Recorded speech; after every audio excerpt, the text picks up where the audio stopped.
Interrogative pronoun, relative pronoun और exclamatory pronoun, ये तीनों एक साथ पढ़ेंगे। क्यों? क्योंकि तीनों का जो है वह बनावट तीनों एक साथ पढ़ते हैं, क्योंकि तीनों समान दिखते हैं। समान मतलब एक तरह बनावट होता है, तो इसलिए इंटेरोगेटिव प्रोनाउन, दूसरा रिलेटिव प्रोनाउन और तीसरा एक्सक्लामेटरी प्रोनाउन, ये तीनों एक साथ पढ़ेंगे। तीनों एक साथ पढ़ते हैं। नोट में लिख सकते हैं कि तीनों एक साथ पढ़ते हैं,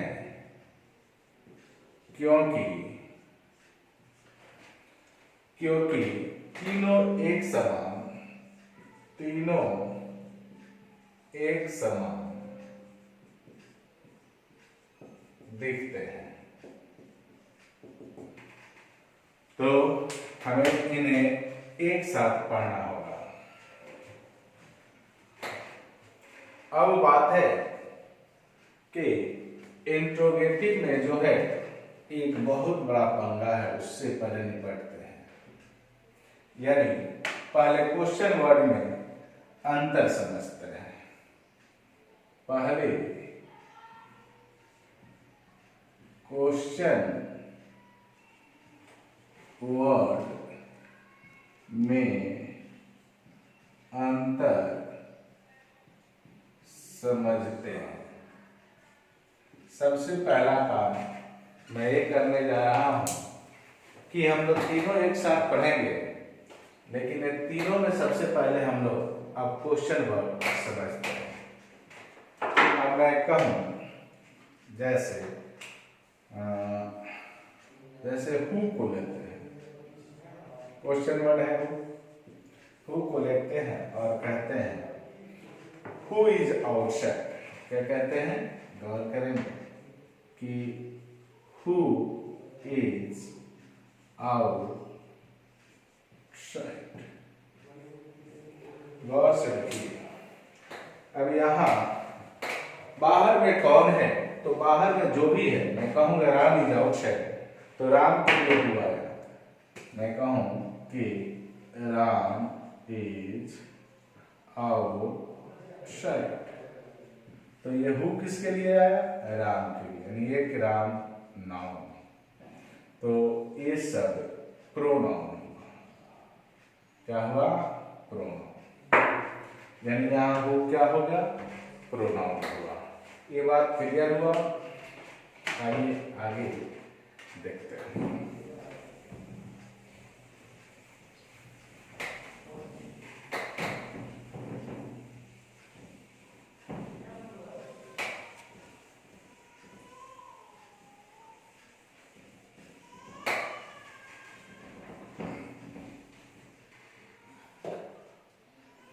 मैं कहूं Why are you crying? Why are you crying? यहां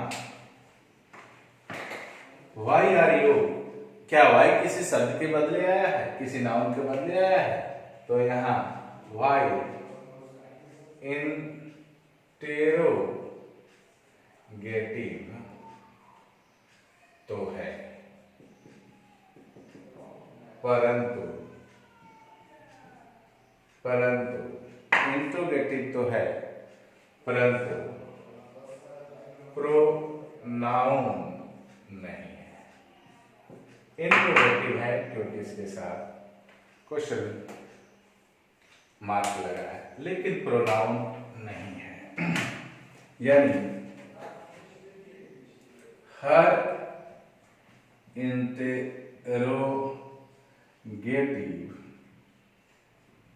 प्रोनाउन नहीं होता। यानी जितने भी इंट्रोगेटिव देखते हैं वो सभी के सभी प्रोनाउन नहीं होते। तो ये क्या क्या हो सकते हैं, तो मैं थोड़ा सा बताता हूँ। उसके लिए मैं एक वीडियो डाल चुका हूँ, उस वीडियो को आप देखेंगे प्रोनाउन में इंट्रोगेटिव डालकर, वो वीडियो मिलेगा। उसमें बहुत सारा बहुत ढंग से आपको बताया गया है। तो ये हर इंट्रोगेटिव तो हो सकते हैं लेकिन प्रोनाउन नहीं हो सकते। तो इंट्रोगेटिव क्या क्या हो सकता है, तो मेरे कहने का मतलब वह इंट्रोगेटिव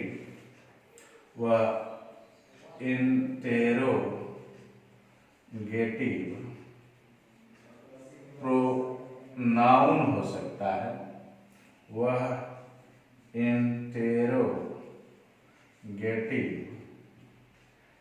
एडजेक्टिव हो सकता है, वह इंटेरोगेटिव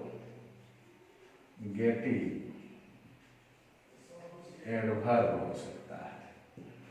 कब ये प्रोनाउन है, कब एडजेक्टिव है और कब एडवर्ब है, इसके लिए मैं बहुत ही सुंदर आपको एक वीडियो ऑलरेडी बनाकर दे चुका हूं। इसलिए वहां आप इसको देखेंगे तो बेहतर आपको अंतर समझ में आ जाएगा कि हर एक इंट्रोगेटिव वर्ड, हर एक क्वेश्चन वर्ड जरूरी नहीं है कि वो प्रोनाउन ही होगा। वो प्रोनाउन भी हो सकता है, एडजेक्टिव भी हो सकता है, एडवर्ब भी हो सकता है, लेकिन वो कब क्या होगा इसके लिए मैं ऑलरेडी वीडियो डाल के रखा हूं। उस प्रीवियस वीडियो को देखेंगे। अब हम बात करेंगे इंट्रोगेटिव प्रोनाउन की, लेकिन वो वीडियो जरूर देखेंगे। जितना देखेंगे आपको स्पष्ट हो जाएगा, तब समझ में आएगा। यानी उसमें रोल में बताया हूं कि यह इंट्रोगेटिव कब इंट्रोगेटिव प्रोनाउन है, यानी ये WH वर्ड जो है वह कब प्रोनाउन है और कब एडजेक्टिव है और कब एडवर्ब है, उसको बेहतर ढंग से आप देखेंगे। क्लियर है? अब आइए हम लोग शुरू करते हैं इंट्रोगेटिव प्रोनाउन। लेकिन वो वीडियो जरूर देख लेंगे, जो नहीं देखे हैं वो वीडियो देखेंगे, आपको स्पष्ट हो जाएगा कि कब वो प्रोनाउन, क्योंकि सबका रोल अलग होता है, तो कंफर्म हो जाएंगे और सब कुछ समझ पाएंगे, आप बेहतर ढंग से समझ पाएंगे। इसलिए मैं कहूंगा कि उसको आप जरूर मेरा प्रीवियस वीडियो जरूर देखेंगे। आइए हेडिंग बनाते हैं। पहला, ये तीनों एक साथ पढ़ना है। Interrogative pronoun. Interrogative pronoun, interrogative है तो जाहिर सी बात है कि यह प्रश्न करेगा, है कि नहीं? तो कहेंगे interrogative pronoun is a question word, is a question word.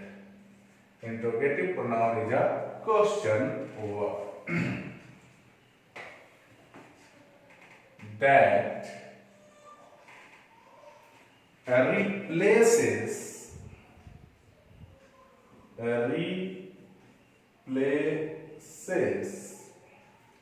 a noun, replaces a noun and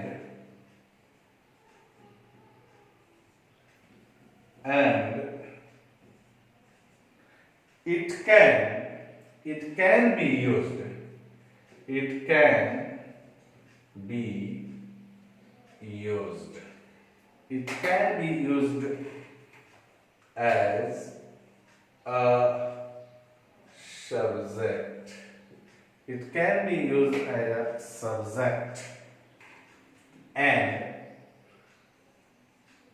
an object.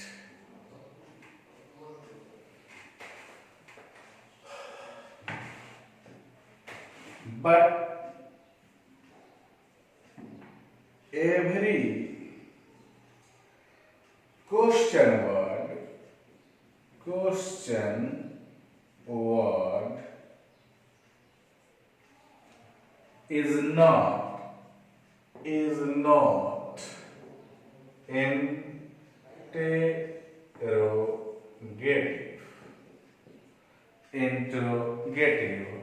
pronoun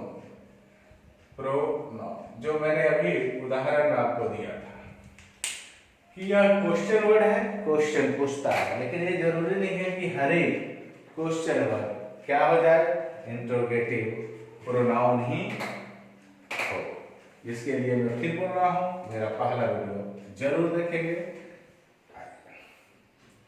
इसमें व्हाट हो जाएगा, हु हो जाएगा, whom हो जाएगा, which हो जाएगा, how much हो जाएगा, how many हो जाएगा।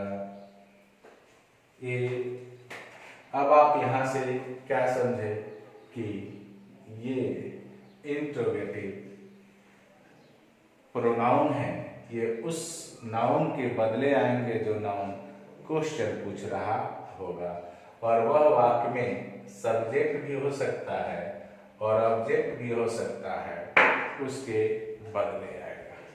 मैं अभी सबको पहले एक एक करके लिख देता हूँ, फिर हम चूंकि तीनों एक साथ पढ़ना है इसीलिए इस पर विचार एक साथ करेंगे।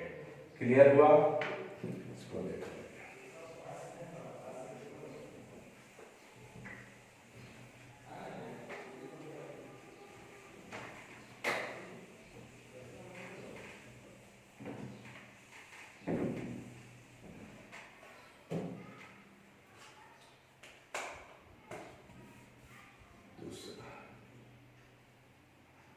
Relative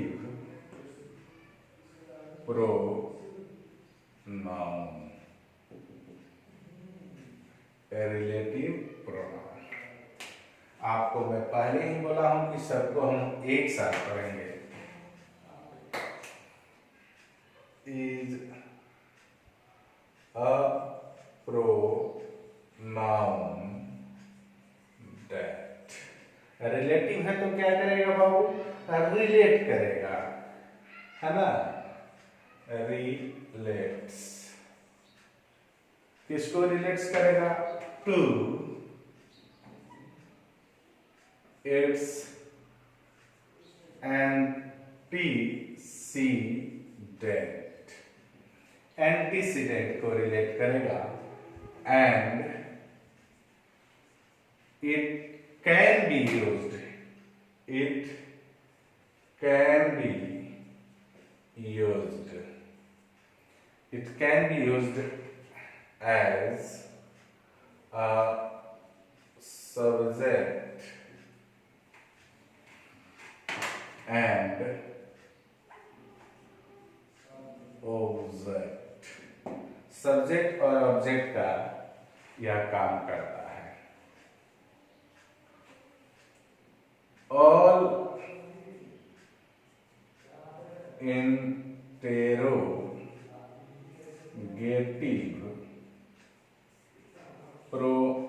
pronouns, all interrogative pronouns are relative pronoun,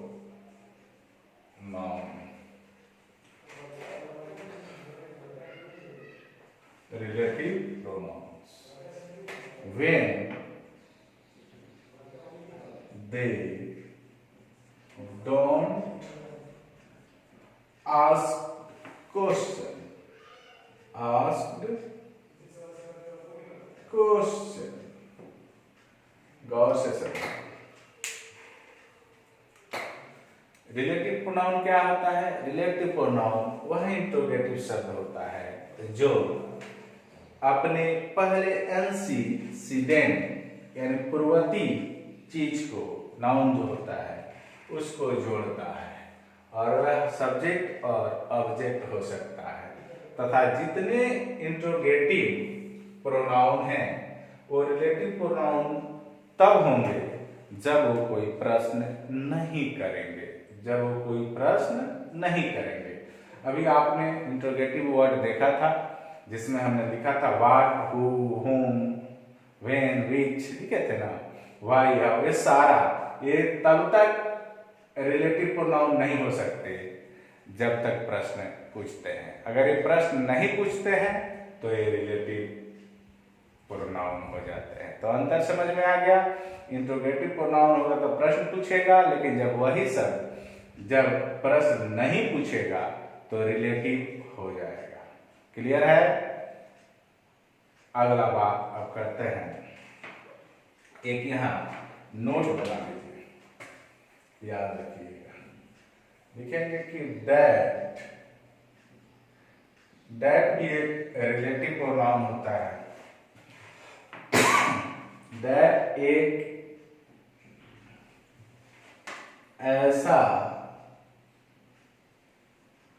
relative pronoun है जो कभी भी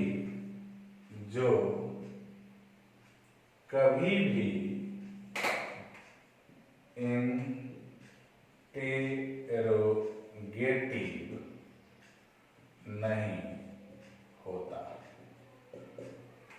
यानी दैट भी रिलेटिव प्रोनाउन है, लेकिन ये इंट्रोगेटिव प्रोनाउन कभी भी नहीं होता। इस बात को ध्यान में रखना है। एक नोट यहाँ बनाते हैं।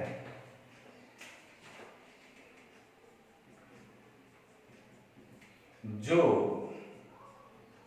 नाउन या प्रोनाउन, जो नाउन या प्रोनाउन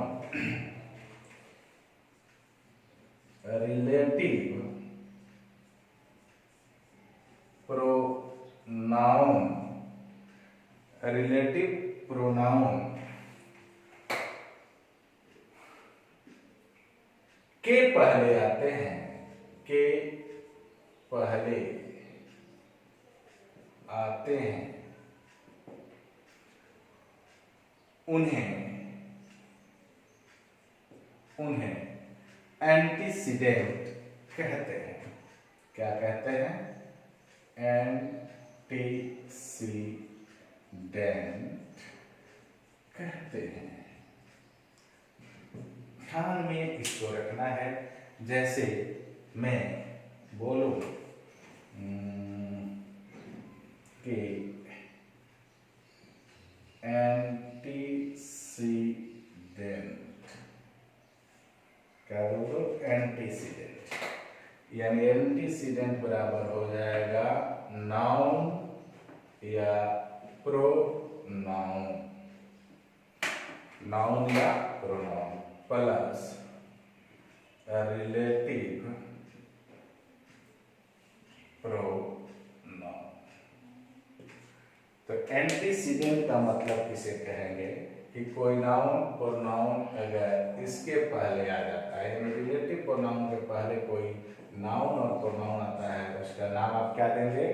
एंटीसीडेंट। मैं इसे एक उदाहरण के तौर पर दे देता हूं ताकि याद रहेगा। जैसे मैं कहूं कि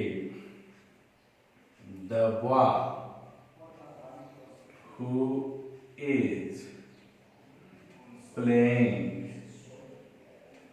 इज माई स्टूडेंट। लड़का जो खेल रहा है वह मेरा छात्र है। ध्यान देना है, यही है रिलेटिव प्रोनाउन। क्यों है रिलेटिव प्रोनाउन? तो देखिए इस वाक्य के अंत में फुल स्टॉप आया है। दूसरी बात, एक क्वेश्चन पूछ नहीं रहा है। अगर क्वेश्चन पूछता तो इंट्रोगेटिव प्रोनाउन हो जाता है, जो इसके पहले हमने देखा है। यहाँ क्वेश्चन नहीं पूछ रहा है, इसलिए इंट्रोगेटिव ऐसा है देखने में, इंट्रोगेटिव के तरह ही है, लेकिन ये प्रश्न नहीं पूछ रहा है, इसलिए इसको कहेंगे रिलेटिव प्रोनाउन। आरपी इसका नाम देते हैं और ये जो नाउन बचा इसी नाउन को आप नाम दे देंगे एंटीसीडेंट।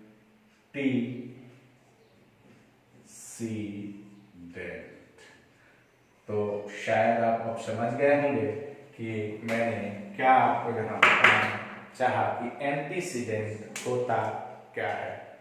क्लियर? आगे नोट पर ध्यान देंगे, गौर करेंगे ये सारी बातों को। जब कहीं दिक्कत हो मेरे वीडियो को पॉज कीजिए, पॉज करके आराम से धीरे धीरे इसको नोट्स तैयार कीजिए और बनाइए। देखिए मैं आपको उस ऊंचाई पर ले जाना चाहता हूं जहां से आप किसी भी प्रकार के तक किसी भी एग्जाम के क्वेश्चन बनाने में सक्षम हो जाएं। किसी भी तरह के एग्जाम के क्वेश्चन आपसे न छूट पाए। आइए अगला नोट देखना है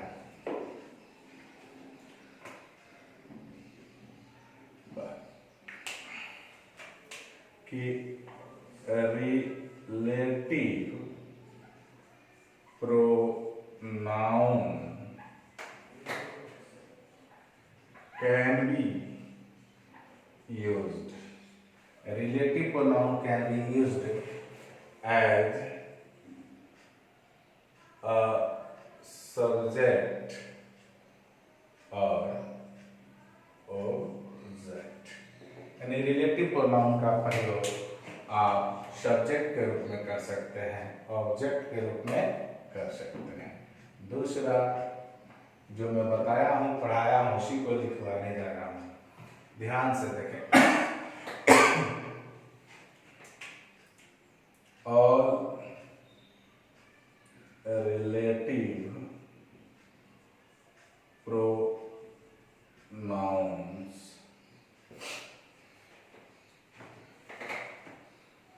can be used with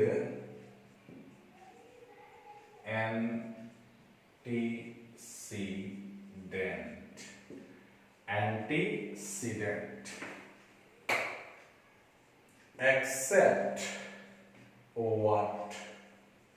यानी what जब रिलेटिव प्रोनाउन होता है तो ये अपने पहले एंटीसीडेंट नहीं लेता है, इसके साथ एंटीसीडेंट नहीं आता है।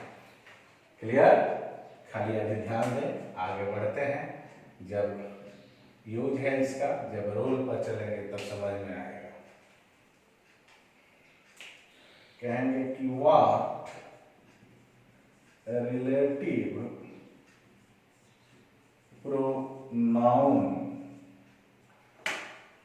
तो होता है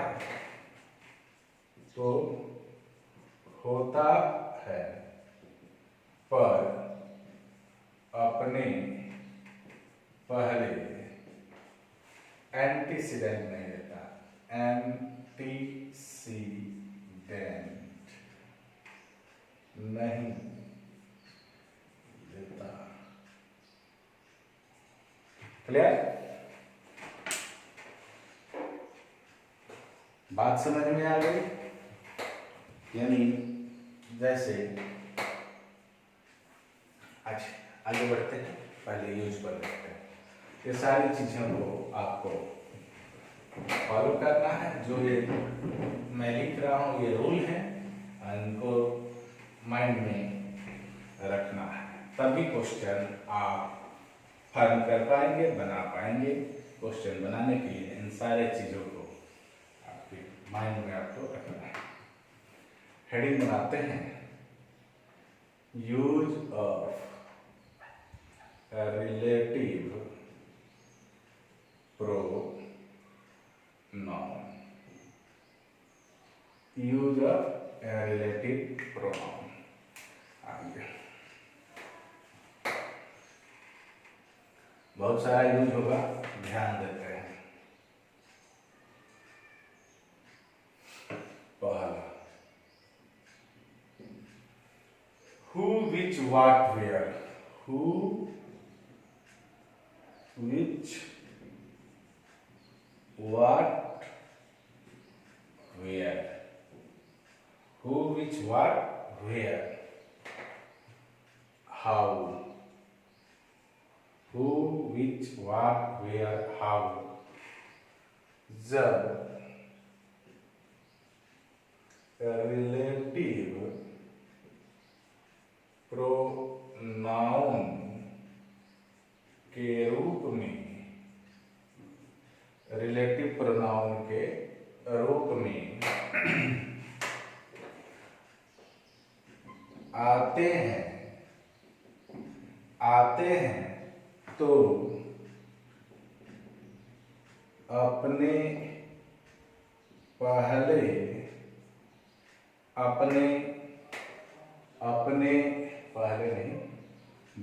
अपने बाद एक्सिलरी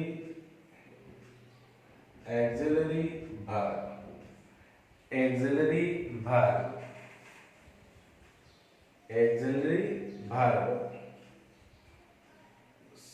सब्जेक्ट नहीं लेते तथा एक्सिलरी वर्ब सब्जेक्ट नहीं लेते तथा यहाँ इनका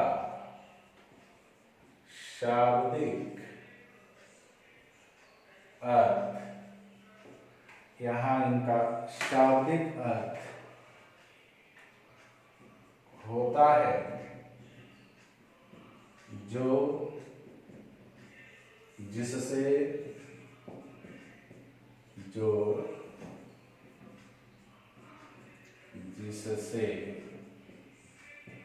जहां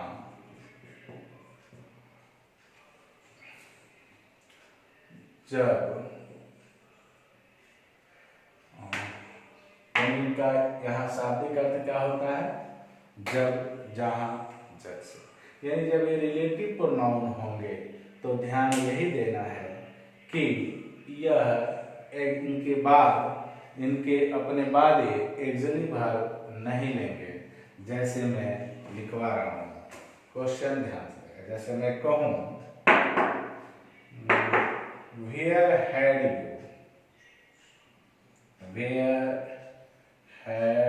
you gone? Where had you gone? Was not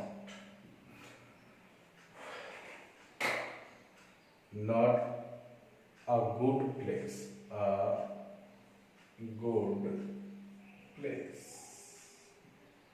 और यहाँ है, आप समझ लीजिए कि ये लिखना क्यों गलत है। क्यों? आप ध्यान से देखेंगे तो ये जो वेयर है ये रिलेटिव प्रोनाउन के रूप में नहीं है। आइए अगला, मैं कहूँ कि द मैन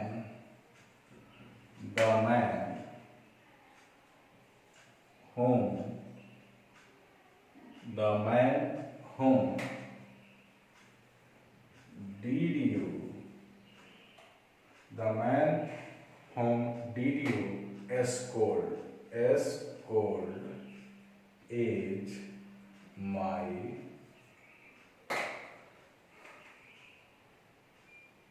friend। इस बात को गौर से देखना है। अब बताइए ध्यान से,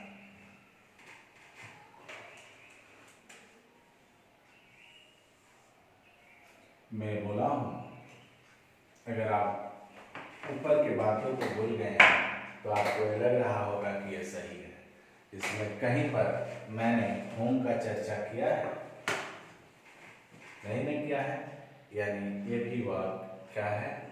गलत है। ये भी वाक्य आपका क्या है? गलत है। आगे क्यों गलत है इस पर चर्चा हमको करना है।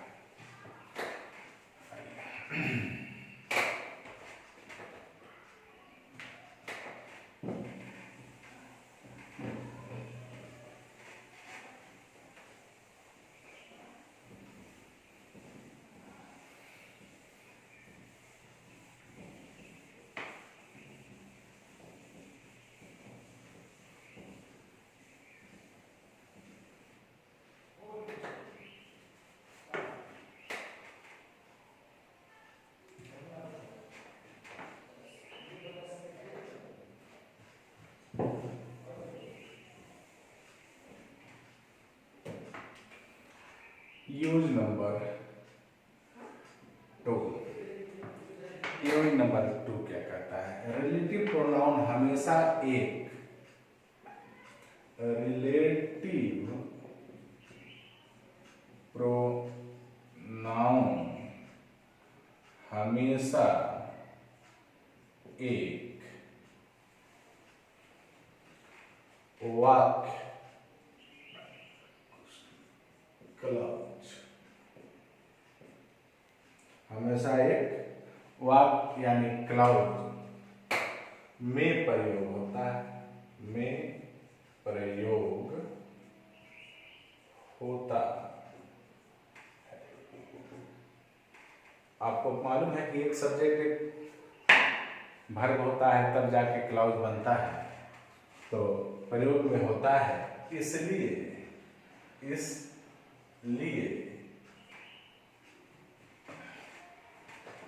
इसके साथ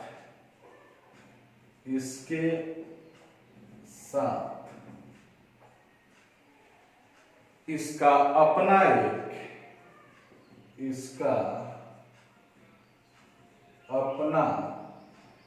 एक प्रिंसिपल वर्ब आता है। प्रिंसिपल वर्ब आता है। जब क्लाउज है तो एक सब्जेक्ट एक वर्ब होगा, तो इसके लिए प्रिंसिपल वर्ब आता है। और वर्ब हमेशा antecedent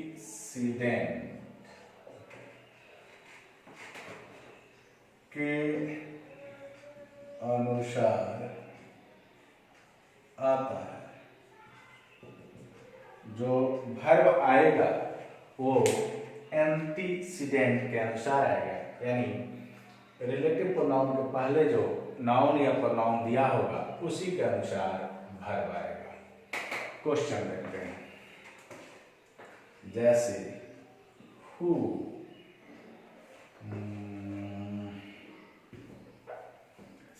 he, who work hard, surely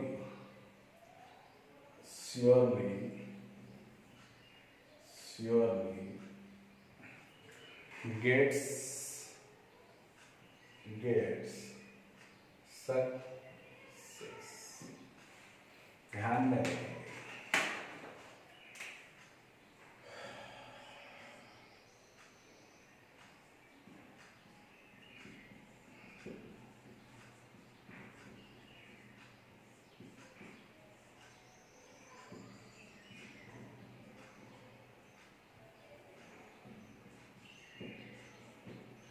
यही एंटीसीडेंट है। बात तो ये वर्ब सिंगुलर है। अगर यही वर्क कर दे तो ये वाक्य कैसा हो जाएगा? एरर आ जाएगा। कन्फर्म? क्लियर? समझे होंगे? आइए एक और बात।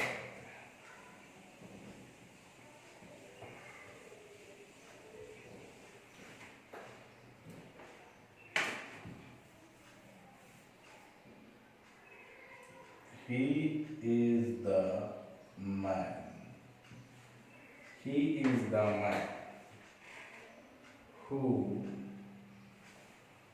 the man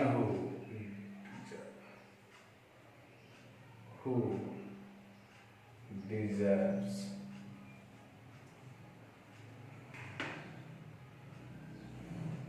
credit for the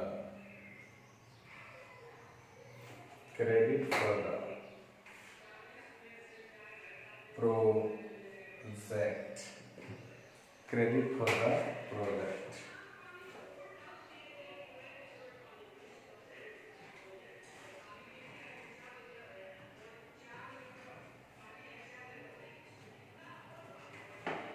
ध्यान देना है कि यहाँ हु किसके लिए आया है, तो मैन के लिए, और मैन किस में है, सिंगुलर है, ये डिजर्व हो गया, यानी ये भी सिंगुलर हो गया। क्लियर है? अगर क्लियर है तो ये फिल इन द ब्लैंक्स है।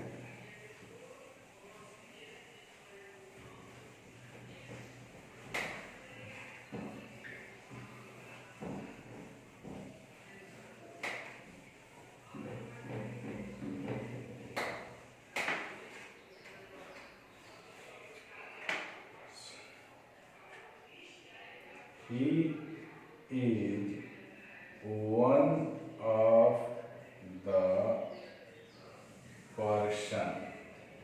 He is one of the person. He is one of the persons who, और मैं यहाँ डॉट क्या, own the prize। और ऑप्शन में आपको मैं दे देता हूँ हैज और टेंशन। क्या भरेंगे? गौर से, ज़्यादा दिमाग नहीं लगाना। ए आर पी है, आर पी से पहले क्या है, पर्सन्स है। यह आपका किस फॉर्म में है, प्लूरल में है, तो आने वाला वर्ब क्या होना चाहिए, ये यहाँ पर हैव हो जाएगा। क्लियर?